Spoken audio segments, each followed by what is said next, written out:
मी आपल्या सगळ्यांच्या माहितीकरता सांगू इच्छितो। अक्कलपाडा धरणाच्या डाव्या कालव्याचं काम प्रगतीत आहे। 550 मीटर कालव्याचं काम शिल्लक राहिलेलं होतं। त्याच्यापैकी साधारणतः 500 मीटरपेक्षा जास्त काम पूर्ण करण्यात आलेलं आहे। साधारणतः 10 ते 12 दिवसामध्ये हे सगळं काम पूर्ण होऊन त्या कालव्यातनं पाणी सोडलं जाणार आहे। आणि म्हणून मी सर्व शेतकरी बांधवांना विनंती करेन की आपण शांततेने ह्या सर्व गोष्टी घ्याव्यात। 8 ते 10 दिवसामध्ये त्या कालव्याच्या माध्यमातून पाणी सोडण्यात येईल। या संदर्भामध्ये मी माहिती घेतलेली आहे। मला वाटतं की जिल्हाधिकारी अधीक्षक अभियंता पाटबंधारे विभागाचे यांची बैठक त्या ठिकाणी संपन्न झाली आणि ते खाली शेतकरी बांधवांना सांगण्यासाठी येत होते की बाबा आता एवढ्या 5 ते 7 दिवसात काम पूर्ण होईल आणि 8 ते 10 दिवसाच्या आत आपण त्या कॅनलच्या माध्यमातून पाणी सोडणार आहोत।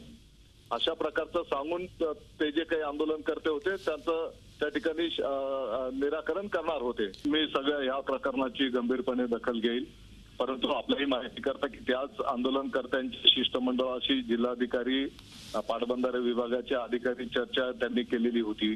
त्याच्यामध्ये निर्णय पण झाला आणि आंदोलनकर्त्यांचं शिष्टमंडळ आणि अधिकारी ते सांगण्याच्यासाठी खाली जात असतानाच ही घटना घडलेली आहे। तरी पण याच्यामध्ये जर कोण दोषी असेल तर त्यांच्यावर निश्चितपणे कारवाई केली जाईल। झी 24 तास रहा एक पाऊल पुढे।